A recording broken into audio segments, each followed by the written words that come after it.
oh my God साथीहरु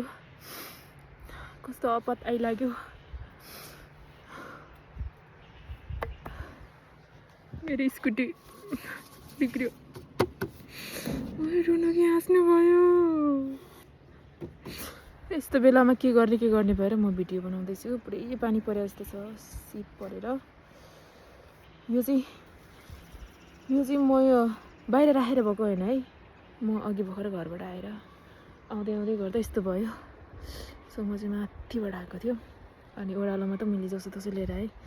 यो अब उकालोमा कसरी लग्ने भयो मिस्त्रीले फोन गरे पनि फोन रिसिभ गरेन म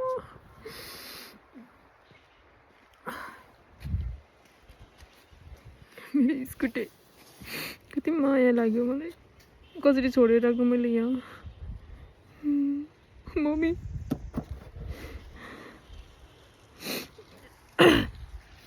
चिसोले गर्दा होला स्टारै भएन भनेर सोचेको थियो मैले तर स्टारै हुँदैन के भएको हो म यो ठाउँमा छु गाइस मलाई रुनु कि हाँस्नु भयो म के गर्ने मेरो स्कुटी बिग्रियो म कसरी जाने मेरो यस्तो बिजोग भयो जाडो छ त्यस्तै मिस्त्रीले फोन रिसिभ गरेन कसलाई बोलाउने होला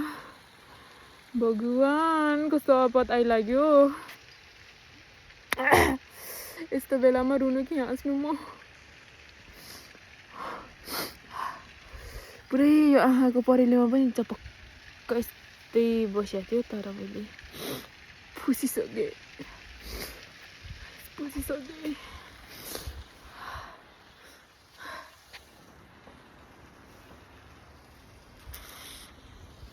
म चाहिँ अब यहाँबाट हिँडेर जानुपर्ने छ गएर मिस्त्रीले बोलाउनु पर्ने छ यहाँ माथि बसाउँछ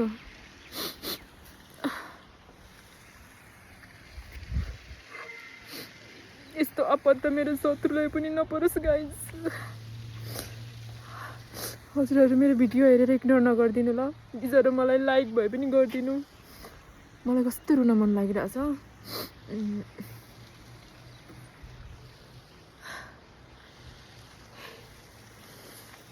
स्कुटी कसरी छोडेर राख्नु मेरो स्कुटी यो मेरो सामान छ गाइस सामानलाई चाहिँ मैले निकालेर लग्नुपर्ने हुन्छ सो त्यसपछि मैले यहाँ मिस्त्री पठाउनु पर्ने हुन्छ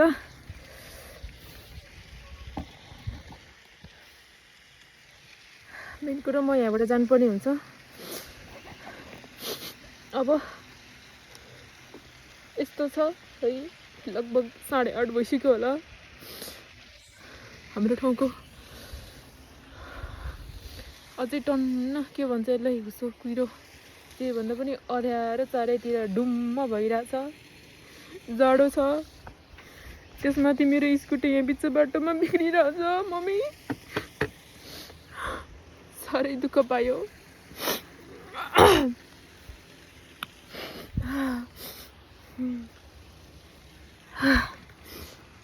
एकदमै धेरै गाह्रो हुन्छ यार यस्तो बेलामा स्कुटी चलाएर हिँड्नलाई